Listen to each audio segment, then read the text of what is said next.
mwami Kibedi n'akakwatamu awo nno we natandikira ne ngamba ono mwami Kibedi asaaze na lyanda tayinza kuzanyira Kaluka National Unity Platform ne tumutandikirawo era we twogerera byasiba bikutuka kubanga ffe tweteeseteese bulungi nga National Unity Platform mu Mityana North. Edda Mityana North baali bagimanyi ng'eNRM era nga bagamba nti omuntu yenna afuna kaadi y'NRM yaba memba wa Parliament wa Mityana North. Naye ku mulundi guno amawulire agali mu Mityana North abantu bagamba nti NRM teddamu kuwangula Mityana North era ng'olukongolo balusimbye mu Bishop Tom Sange era ekikakasa ekyo mwami Kibedi ne banne we basanga ebifaananyi byange babikuulayo era nagwe nasanga naŋŋamba nti Kibedi yateekako ebifaananyi byange emitwalo 5 ne t-shirt zange. Atwogedde nnyo nga twogera ku mubaka aliyo mu kaseera kano gwe mugamba ati gwe mwagala okusigukula toli wekano obukano olimu n'abalala tulabeko ekibiina kya National Unity Platform abalwanira kaadi muli bangiko olimu gwe ne Tumusange munno Isaac omusomesa olimu ne Dokita Sematiko no yakwatira NUP kaadi mu kawulu kali akaggwe era ffenna tuli tukiwulira abangi bakyogera nabo kyogeddeko ko nti akaluba akamubbako bubbi olowooza we asaanidde manyi kigwina okuba nti bano ogenda kubajjako kaadi osobola okujja okuweesimbawo ne Honorable Kibedi mu kaluba ka bonna. Kisooka bw'obatunuulira mu byegambye ebyenkoze tewali wanvuganya. Bw'oyogera ku Dr. Sematiko okuva lwe twava mu kalulu taddangamu kulabika okujjako omuwulirako ku leediyo ye Mbona FM ng'agamba nti bannange kaadi nze njirina era ye ekyo kyokka kyayogera nti yayina kaadi era kyagamba abantu ekiseera kyayo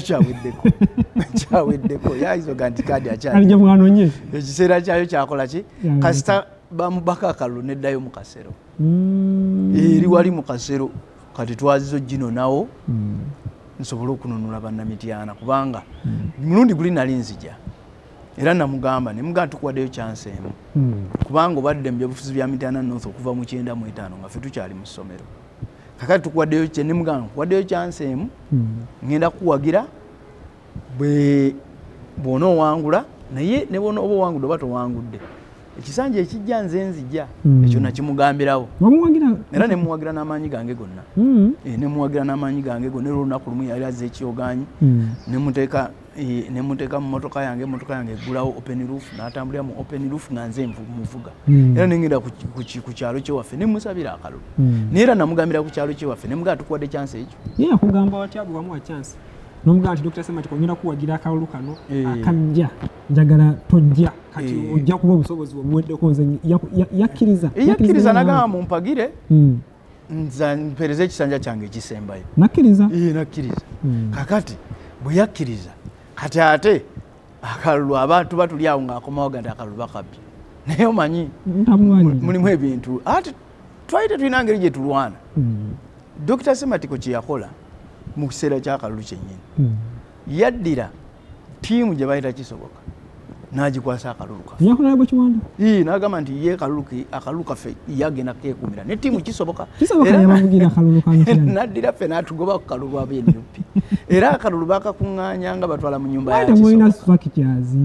kakati ng'olowooza osobola okulwa embwa ekuuma ennyama Kisoboka yayagaliza Kibedi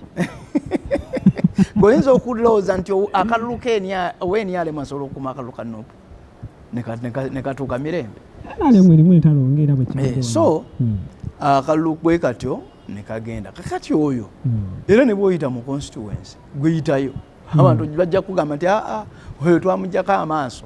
kubanga twamuwa akalulu kaffe n'akalemerera okukakuma kati atugamba muddemu mukampe era baddemu bakabbe tugambe taliiko ku kaadi ya NUP okusinziira ku gwe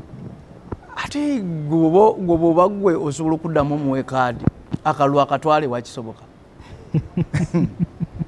nawe nalego Kibedi agamba bamukuba bukubi nziro mumeta0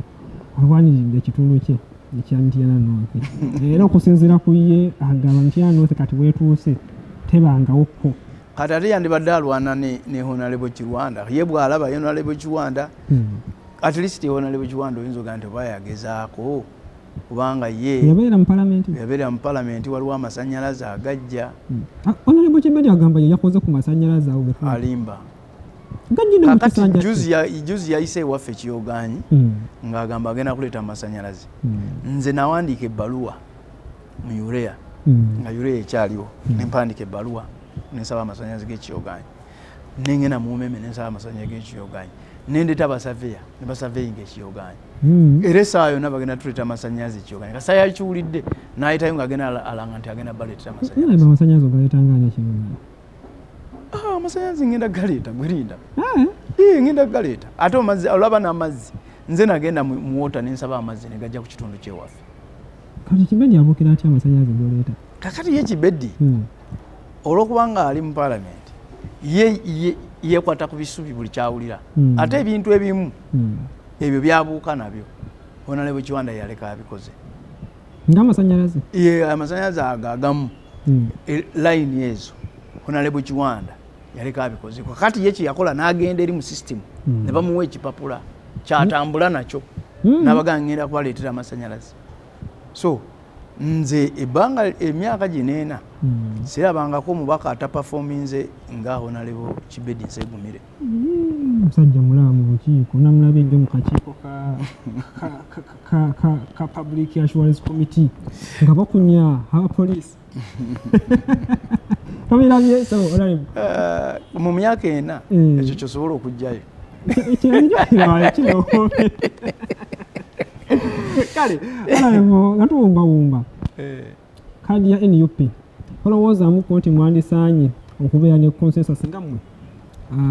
abali mu kubanga mugyetaaga mu Mityana North kubanga bwogerageranyamuko mwena muyinza okubeera nga muli bankizo ekibiina temwandyetaaza okutuulamuko ne mukkaanya. Kyandyetaagisiza naye ekizibu kye tulina nti abantu tebasobola kukkiriza busobozi bwabwe. N'atasobola agamba nti nsobola. Kakati tujja kirekera ekibiina kubanga ffe bwe tutula nga luli twatula ne Sematiko ne mugamba Sematiko tukulekedde n'omuteera naye kakati ye tasobola kugamba nti tomusange nkoze ki nkulekedde.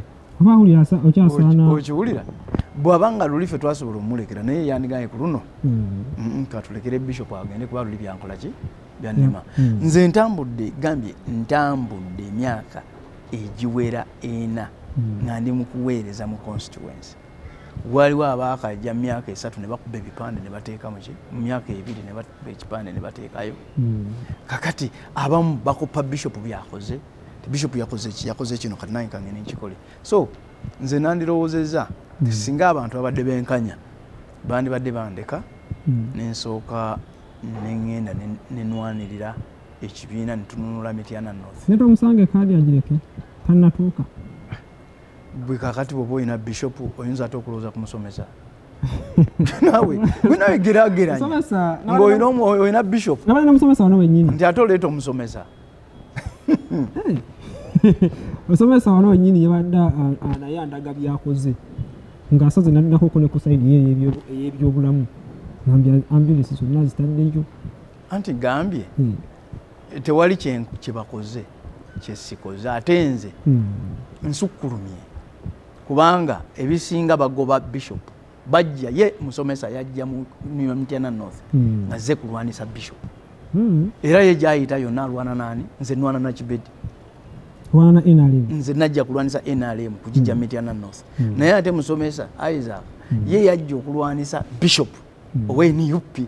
amujje mujje walwanisa NRM. Bishop ensonga eno zigenda kubeera etya kubanga akadde kano twalirowoozezaamu nti mu NUP ekifo kino kyandibadde kiri settled nga kirinako candidate bwe tugamba nti yajja okuba nga akikwatira akaali mu kawulo ke twolekera kubanga Mityana eyo ebadde nga eyatwalibwa NUP naye kale tulaba ebifo ebyenkizo ebijja nga biraga amalibu. Tusooka tulina ekifo kya Honorable Joyce Baagala oyo wakati we nkolagana naye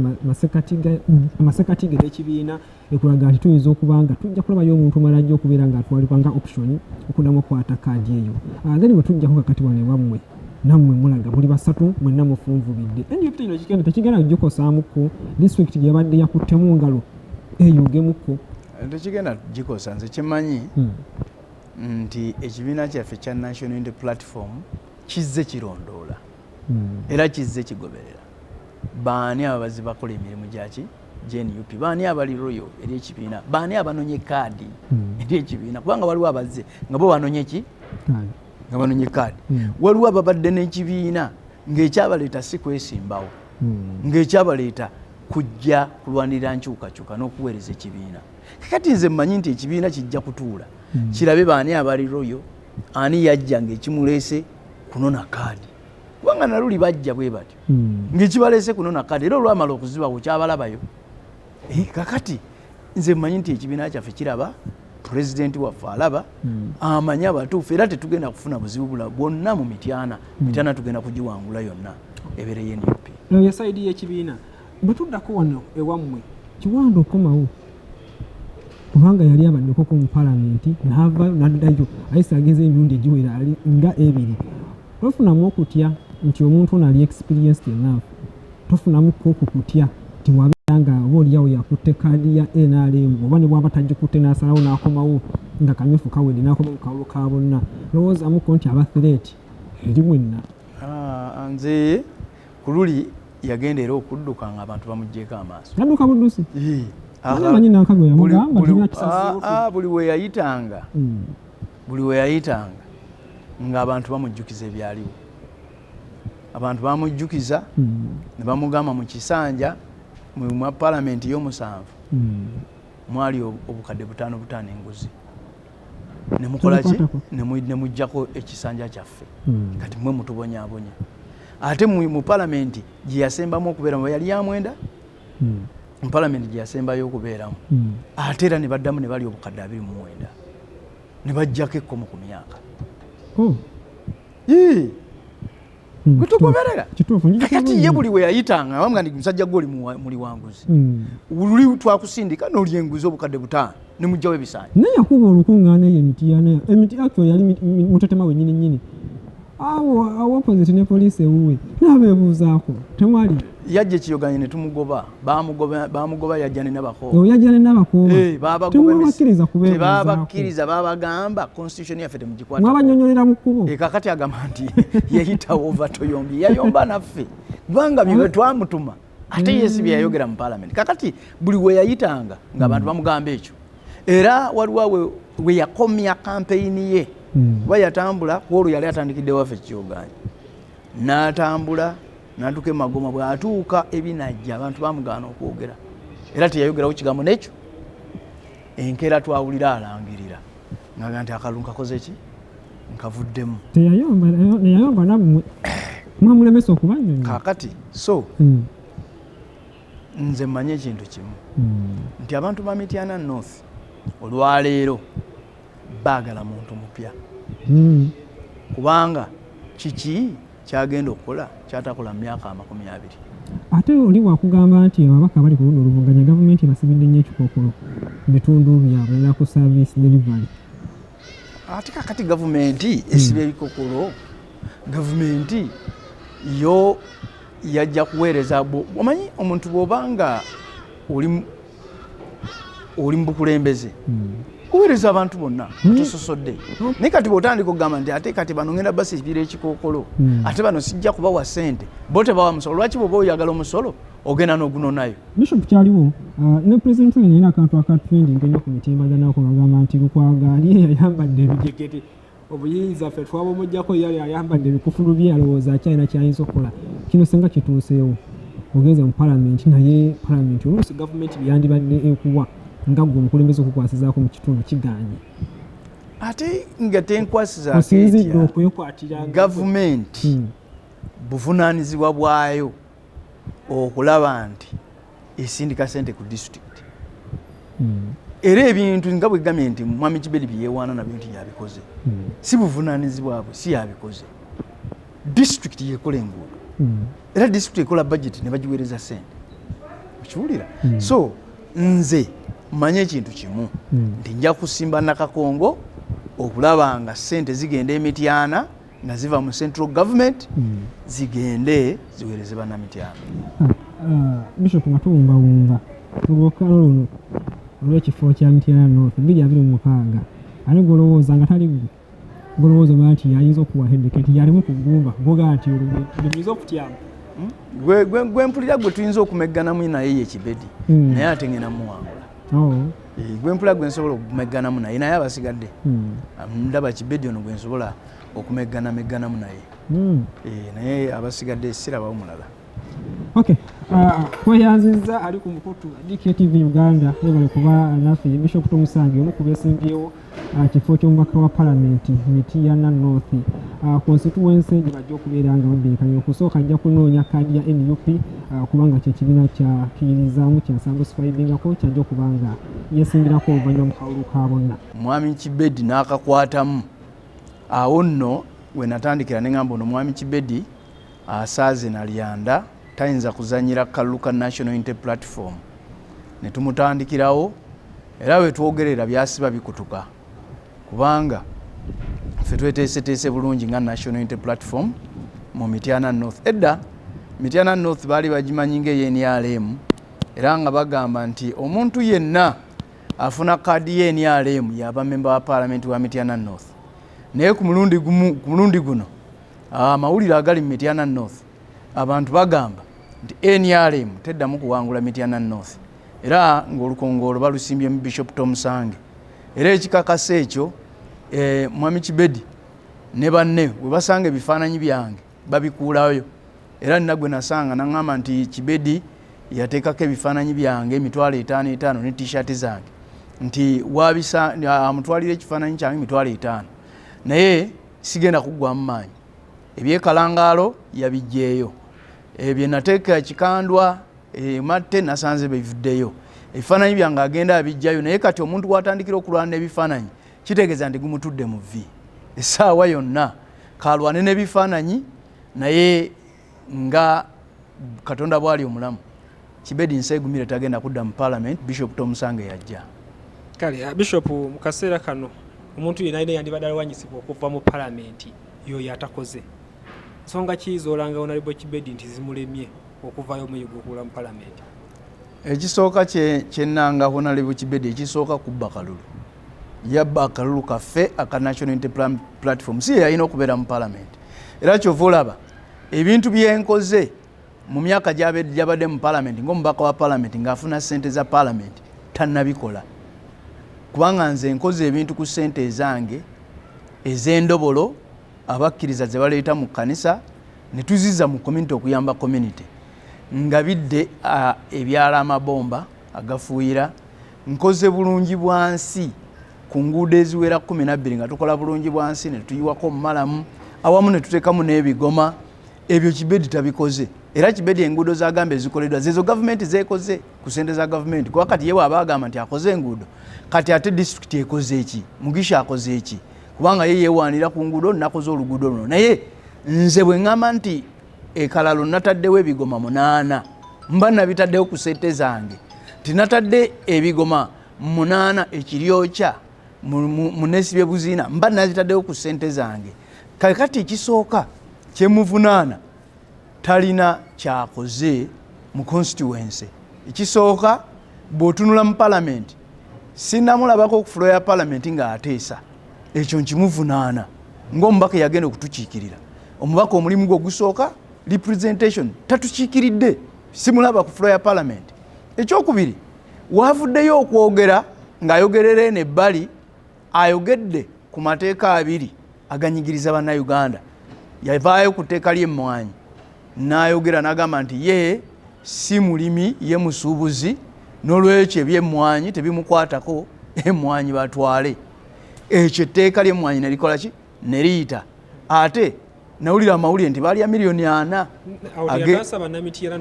ag'enguzi agamba nti UCDA yes ekitongole ky'emmwanyi yatugamba nti kyali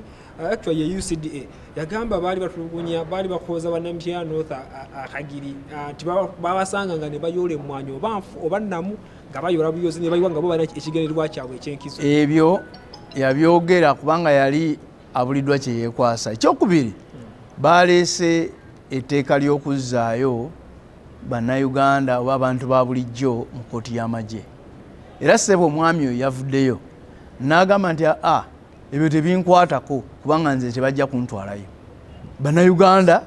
babatwale mu kooti y'amagye era n'awagira etteeka ebbi. Kakati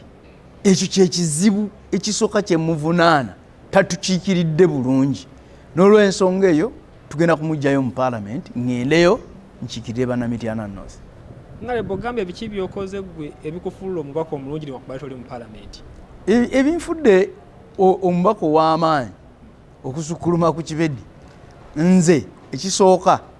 nkiikiridde bannayuganda ondaba ku kibiina kya National Unity Platform, ku radio, ku TV ompulira nga njogera ku nsonga si za Mityana North yokka, naye njogera ku nsonga eziruma eggwanga lyaffe erya Uganda, ensonga eziruma omuntu wa wansi. Kitegeeza nti bwe nabeera mu paalamenti ŋŋenda kulwanirira omuntu wa wansi nga sirwanira ba Mityana North byokka naye eggwanga lyonna. Kitegeeza tingenda kubeera omubaka omulungi akiikirira abantu. Ekyokubiri, mpeereza bannamityana North nga nkola ebintu ebyenjawulo mu community n'ekibiina kyange kitibwa Bishop Tomusange Foundation. Mwempise n'enkola emirimu egy'enkulaakulana mu kitundu kyaffe. Gambye tukoze bulungi bwansi ne bannayuganda ne bannamityana North, twekwata wamu ne tugamba nti bannaye Kibedi ono enguudo nga tezinnakolebwa ffe katweyambe, era enguudo 12 tuzikozeko bulungi bwansi, era ezimu ne tuteekamu ebigoma, ng'ebigoma nze mbiguze, nendeeta ebimotoka ne bisima malamu ne tuyiwa ku nguudo ne tweyitira ne tusobola okweyamba. Nguze ebbomba ninzigabira ebyalo ebyenjawulo ne zitambula mu bannamityana North. Nagaba embizzi ku bitundu ebyenjawulo mu bibiina ebyenjawulo abantu balunde bakole ki beekulaakulanye. Nagula tents eziyamba abantu ku mikolo, tenti ezo ziyambye abantu ku mikolo. Naleeta ebyuma ebiyambako abantu nga balina emikolo. So nkoze ebintu ebyenjawulo. Naleeta emmotoka, nagula tipa, etipa eyo nga yatuyambako mu bulungi bwansi, era tipa eyo etuyambye nnyo ku bulungi bwansi, etuyambye abantu nga bafiiriddwa. Nina emmotoka gye nawaayo gye tuyita service van, nze saaba wa ambulance naye nabawa service van. Service van ye yeyambengako abagenda okwanjula ebatwala, abafiiriddwa ebatwala, abagenda okukyala ebatwala. So nina service van gye nateeka mu constituency, nateekamu ne tipa naye eyamba abantu emirimu egy'enjawulo. So nazimba essomero erya primary mu constituency, ninamu ekkanisa mu constituency, nina ennimiro zange mu constituency, ndeese emisomo egy'enjawulo egiyigiriza abantu enkulaakulana. So nina ebintu byenkoze ebyenjawulo ebisobodde okunfuula ow'enjawulo Mityana North. Era kyova owulira buli ayogera ku Bishop Tomusange Mityana North, owulira erinnya livuga. Juzi waliwo aba radio abajja ne banoonyereza eyo nga bagenda mu community nga babuuza abantu bannange eno mulabye mutya, nga ku bantu 10 osanga 7 babaga nti afe twagala Bishop Tomusange. So manyi nti Katonda ali wamu naffe, constituency tugenda ginunula era tugenda kuweereza bannamityana.